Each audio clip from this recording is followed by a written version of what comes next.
Welcome back to the deep dive. Today, we're tackling something that I think hits almost everyone, every entrepreneur, every creator. How do you take an idea from that foggy concept in your head and turn it into a real, marketable, paid reality? We're going straight for proof. That's right. We took your sources, specifically this really structured 30-day word-for-word script pack on idea validation, and we've basically organized it into the ultimate checklist for you. Okay. And the mission here isn't about motivation. It's really about demanding clarity and proof from yourself. It's about answering the hard questions now, before the market does it for you. So we have a 4-week, kind of 4-phase mission: clarity, validation, monetization, and then mindset and decision. Exactly. This feels like a shortcut to knowing if you should pour the next 6 months of your life into something. That's the whole point. Right. Our deep dive mission for you, the listener, is to give you that framework to test faster, build smaller, and listen to the market sooner. So you stop operating on hope. You stop operating on hope and you start building based on, cold hard data and paid proof. Okay, let's jump right in. Week 1. Idea clarity. The core principle here seems to be that clarity has to come before confidence. It absolutely has to. If the idea isn't sharp enough to even say out loud, it's just not going to survive contact with reality. And the first test it's a 1-sentence test. It's the ultimate filter. If you can't explain your idea, what it is, who it's for, and what it does in one single sentence, you have to stop. That sounds so simple. Why is that one sentence so hard for people to nail down? Because it forces synthesis. If you need a whole paragraph or you immediately jump into a list of features, it means you haven't actually distilled the core value yet. Right. The market just doesn't pay for foggy ideas. It pays for laser-focused solutions. If you can't say it simply, a customer definitely won't get it. Okay, so let's say you nail the sentence. The framework then immediately pivots to the audience saying, everyone is no one. Absolutely. Because think about it from an execution standpoint. Your marketing, your content, your pricing, all of it gets so much easier when you know exactly who you're talking to. So not busy small business owners. No, that's way too wide. It's more like independent graphic designers who struggle to price custom projects. Suddenly, the entire message just writes itself. And that leads to this core idea that I thought was so powerful, the 2 a.m. problem. Oh yeah. This test exposes weak ideas so fast. Does your idea solve a problem that keeps someone stressed or stuck or literally awake at 2 in the morning? Because if it doesn't... If it only solves a problem when people are bored, it's just a nice to have. It won't survive. Yeah. The market rewards solutions to painful, urgent problems. I want to push back on that a little, though. What about, say, a new video game? Is that a 2 a.m. problem? It feels like this applies more to B2B tools. That's a fair point, but the principle still holds. The 2 a.m. problem for entertainment isn't a task, it's an emotion. It's profound boredom, or the need for escape, or the frustration of feeling disconnected. Ah, so it's still an emotional void. It's still an emotional void. Yeah. If your solution doesn't scratch an itch that someone feels when they're genuinely frustrated, they're not going to pay for it when money gets tight. Okay, so we have the problem, we have the audience, then we have to position it. The source talks about differentiation, and it warns that just being different is not enough. Right. Being just another version of something that exists is a red flag. Real differentiation is about solving the same problem, but doing it in a way that's clearly faster or simpler or just better. You're giving them a superior path to an outcome they already want. And that leads to the final kind of gut check of the week. The care test. The care test. If your idea disappeared tomorrow, would anyone genuinely care? And if the honest answer is probably not, that's your market feedback right there. Strong ideas are pulled into the market by demand. They're not pushed by the creator's excitement. That's a tough pill to swallow. It is. But that excitement is an internal metric. It's not proof. So before we leave week 1, the last piece is hidden assumptions. Yes. This is where we shift from thinking to doing. Every single idea is built on a pile of assumptions, like people will pay for this or people will trust me. And your job is to test them. Your job is to find the fastest, cheapest way to test your biggest, riskiest assumption. Before you build a product, maybe you just run a $50 ad to see if anyone even clicks. So week 1 is all about getting that foundation right. 1 sentence, 1 audience, 1 problem, and a list of assumptions to go out and smash. Exactly. And that clarity is what lets us move into week 2. Validation. We're moving from our internal ideas to external, cold, hard data. And the theme for this week is pretty blunt. Good ideas don't matter. Paid ideas do. Money is feedback. It's the strongest signal you can get. The source makes a great point. If nobody is paying to solve this problem right now, why would they suddenly start paying you? It's a fundamental mindset shift, isn't it? We chase likes, we chase comments. We chase applause. But a single dollar is more valuable market intelligence than 1,000 compliments. A purchase means someone overcame inertia and risk to solve their problem. You have to follow the proof, not the hype. So how do you get that proof? The source says to start with observation. Go look at search results, forums. Yes, before you build anything, go to Reddit, go to Amazon reviews, see what people are Googling. People are literally telling you what they want, the frustrations they have, even the exact language they use. You're mining for demand. But that's where the fear of saturation comes in, right? People see competitors and think, oh, it's already been done. And the source completely reframes this. Competitors are proof. Not threats. Not threats. Their existence validates that there's demand.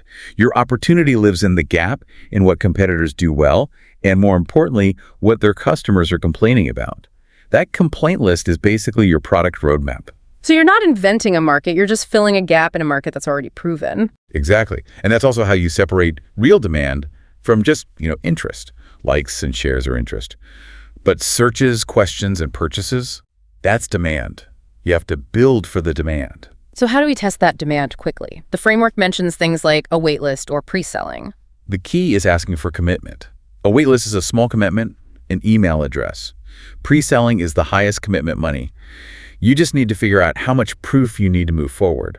If people won't even give you an email, That's data. that's huge data, and you adjust fast. But what if you get nothing? Total radio silence. Day 13 says silence is data. It's so important not to see silence as failure. It's just information. It usually means your message is off, or your audience targeting is wrong, or the offer isn't clear. It tells you where to pivot. And to stop people from just lingering in that uncertainty, week 2 ends with the 7-day rule. Yes, if you can't get some kind of real proof, a commitment, a payment in 7 days of focused testing, you have to pause and rethink your whole approach. Why so fast? Speed protects beginners. The longer you work on an idea without proof, the more attached you get, and the harder it is to kill it when the data tells you to. That's a powerful rule. Okay, so that takes us to week 3, monetization. We've got clarity, we've got some proof the market cares. How do we make money? The foundation here is revenue clarity. If you can't explain how your idea makes money in one sentence, it's a subscription for templates, or it's a one-time payment for a course, your customer won't get it either. Confusion kills conversion. Always. So once that's clear, you have to actually build the offer. And the advice is to build a minimum sellable version. Right. You're testing the transaction, not the feature set.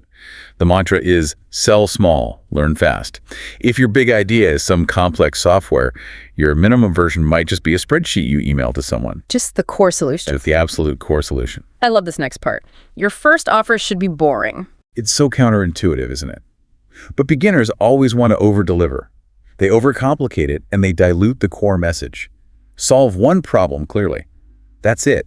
You earn the right to solve the next problem later. And here's a concept that really tests your confidence, the £9.99 test. Yes. This is about testing real demand with a very low price. The source says if you're scared to sell your offer for something like £9.99, you're just not ready. Why is that low price point so powerful? Because it removes almost all financial risk for the buyer. It forces you to prove the value of the solution itself. If people won't pay a tiny amount to solve their 2 a.m. problem, They're definitely not going to pay $100 later. not a chance. It just forces you to get comfortable with the act of selling. But we have to look beyond just one sale. Week 3 is also about repeatability. Right. One-time sales are hard to scale. Sustainable income comes from solving recurring problems, things like monthly planning or ongoing updates. That creates a path to repeatable income.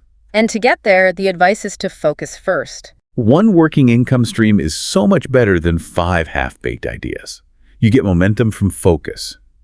Refine that one successful stream until it's a reliable engine before you even think about doing something else. So the theme for this week is really money loves clarity. Yeah. A clear offer for a clear problem to a clear audience. That's the formula. It's non-negotiable. Okay, we've built the structure, we've gotten the proof, we have a way to make money. That brings us to week 4, mindset and decision. This is all about the psychological stuff that stops people. Day 22 calls out the ultimate idea killer. And it's not failure, It's perfectionism. Yeah. The source is so firm on this. Perfectionism kills more ideas than failure ever will, because it stops you from getting market feedback. So progress is more valuable than getting it just right. Progress creates clarity. Every time you ship something, even if it's imperfect, you get data back. Perfectionism keeps the idea locked away in a vacuum where you're just guessing. Done beats perfect every single time. That leads right into the motivation test. Would you still do this if growth was really slow? And if the answer is no, the source says you're just chasing motivation. You're not building a skill. Motivation is temporary. Skill is what sustains you when the initial hype is gone. And that's why most people quit, right? They launch, they don't get immediate results, and they think the idea is a failure. That's the core mistake. Real growth always comes after you adjust. The data from that first launch, even the silence, is the information you need to refine your message. The reason for failure usually isn't the market, it's an unclear problem or a weak offer that you never fixed back in week 1.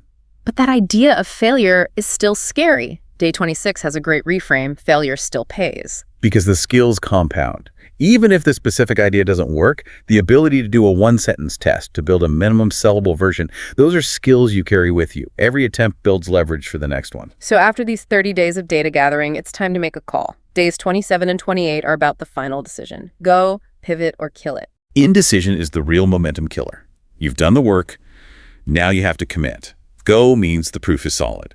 Pivot means you have the right audience, but the solution needs a major change. And kill it means the market just does not care. And you can't afford to just drag it out. You have to make that decision. The whole framework demands it. Day 29 really sums up the whole process. Test faster, build smaller, and listen to the market sooner. So wrapping this all up, what's the final truth for the person listening? Day 30 says it all. Your idea doesn't need motivation, it needs proof. Proof creates confidence. Validation creates momentum. And clarity creates income. The whole thing is a shift from hope to data. That is the most critical lesson. So we've talked a lot about testing assumptions. We want you to carry this thought forward. What is the single biggest hidden assumption your idea is resting on right now? The one thing that, if it were proven wrong today, would save you the most time over the next 6 months. That's the one you need to go after. And for your immediate next step, take whatever idea you're working on and do the one-sentence test right now. If you can't nail it, just go back to week 1. That's your deep dive. Now go get proof.